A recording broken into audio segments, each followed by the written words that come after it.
Get your savings out when you hear him shout, any bonds today? Come on and get 'em. During economic crises, US Treasury bonds are usually financial safe havens. This time, not so much. They were right at the heart of the sell-off. Maybe investors don't like these tariffs and are finding ways to move into alternatives. And that pushed up yields, or interest rates, demanded by investors to buy government debt. Yields on 10-year US Treasuries skyrocketed 49 basis points in 1 week. That's the most in more than 2 decades. The last time being here, in 2001, during a recession that followed the dot-com bubble. The bond market had assessed Trump's tariffs and responded with a message. We're not sure we're safe leaving our money in the US anymore. Now, neither trillions of dollars of lost value in equity markets nor the chorus of alarm from world leaders had changed Trump's mind, but angry bond investors... I was watching the bond market. The bond market is very tricky. I was watching it. That's what got him to press pause on his tariffs. Which is very reminiscent of what happened in the early 1990s when President Clinton's advisors warned him that he has to kiss the ring of the bond vigilantes. So who are these bond vigilantes? And why did they play such a significant role in shaping policy?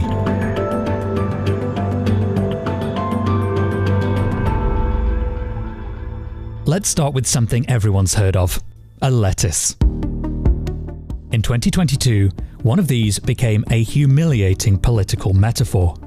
I will drive reform in my mission to get the United Kingdom working, building and growing. Liz Truss, who had just taken over as Prime Minister, announced a budget where she made very big tax cuts that weren't funded. The bond market completely freaked out. They sold UK bonds massively.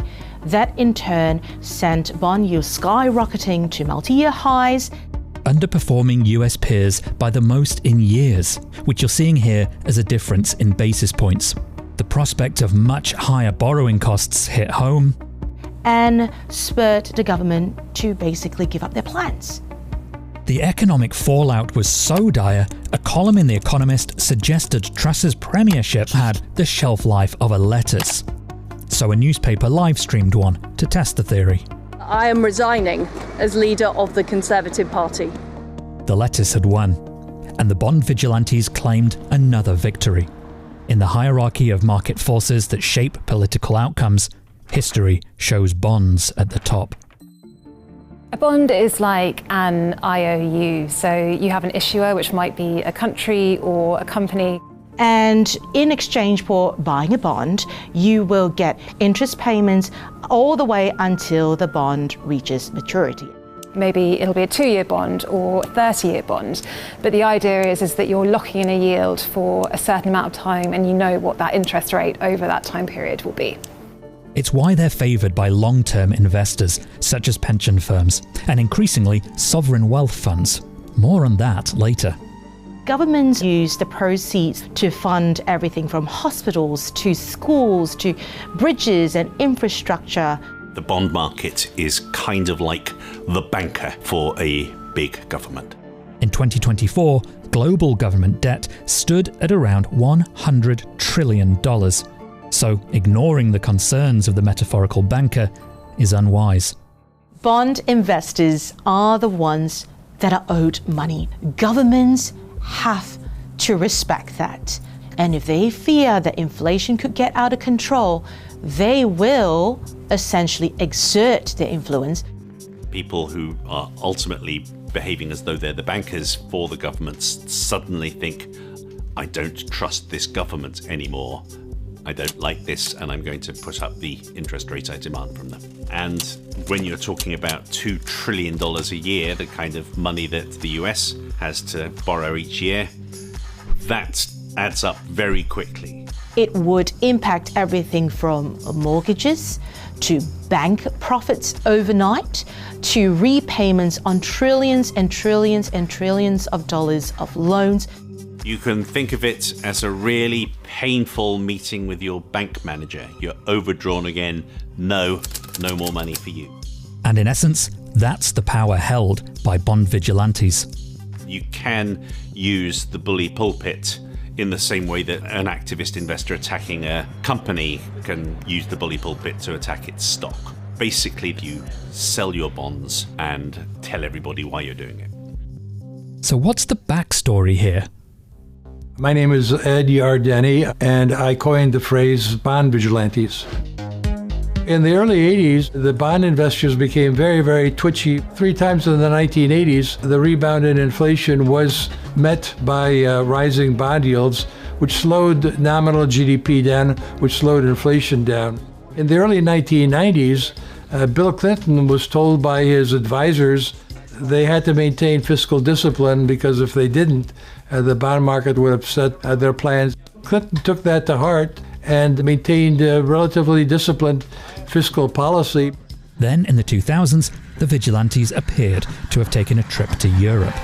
A reporter asked me about what was going on in Greece. I said, what do you mean? Well, I said, look, the bond yield has gone from under 10% to 40% in a very short period of time. Is it possible that the bond vigilantes basically have taken a vacation in Greece and then realized that they had a problem with that government? Now the bond vigilantes are actually more powerful than they've ever been, simply because there's a lot more debt than we've ever had. The governments that are most vulnerable are the ones that have borrowed what the market would think is too much for the track to bear. We now have so much debt that has been accumulated by the United States that just paying the interest on that, and we're talking about $1 trillion in interest payments. And so investors are assessing alternative places to take their cash. They are now nervously looking at German bunds as being safer than US debt, conceivably. A Bund is a German bond.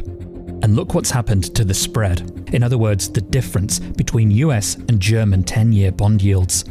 This small-looking percentage point difference actually represents a surge in the gap between the two, as investors look to reduce their exposure to US assets. Germany is a really good example of where bond vigilantes have less power, where it hasn't issued as much debt as places like the UK or the US, where the proportion of debt to output is over 100%. In the case of Germany, it's just over 60%. Central banks like the US Federal Reserve also have tools that can thwart vigilantes. So you might have heard of a concept called quantitative easing, which is when central banks step into markets and buy billions and billions worth of euros or dollars or pounds of bonds. After the 2008 financial crisis, the Fed bought trillions of dollars of bonds, pinning yields near historic lows. This is usually a last resort. We've recently seen the end of an experiment where the Bank of Japan tried to keep the 10-year yield on Japanese government bonds to zero. It successfully did do that, but at the cost, arguably, of distorting the Japanese economy. Interestingly though, Japan is the biggest owner of US debt, followed by China. One of the most important trends in the bond market in recent years has been the growth of foreign ownership, particularly China. China owns about $700 billion of US treasuries. It's because China exports 3 times more to the US than vice versa. That means they accept a lot of US dollars. They use the money and pump it back into the treasuries markets. They're the safest assets in the world, and they also provide China with income. China's vast holding of American debt, coupled with the frenetic advance of a bilateral trade war, led to speculation that China could, in theory, become a bond vigilante. Will China do it? Unlikely.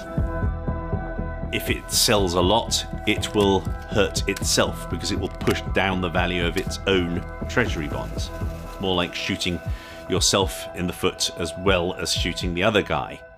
So where does this leave Trump in the eyes of the bond market? Could we see an American version of the Truss lettuce? There are a lot of similarities between the Liz Truss moment in 22 and what we've experienced with Donald Trump. In both cases, it wasn't just that they announced a policy that markets didn't like. It was that they did something that the markets truly believed to be dumb. The US these days is a far bigger more powerful, more resilient economy than the UK, you have much more room to maneuver than even the UK does. In terms of long-term implications of what this could mean for the Trump administration, if they do not address some of the key concerns by bond investors, expect yields to spike. The really long-term risk for Trump is that trust has already been damaged. If people no longer trust the US to be a reasonable, good faith interlocutor, it's going to be very hard to get that back.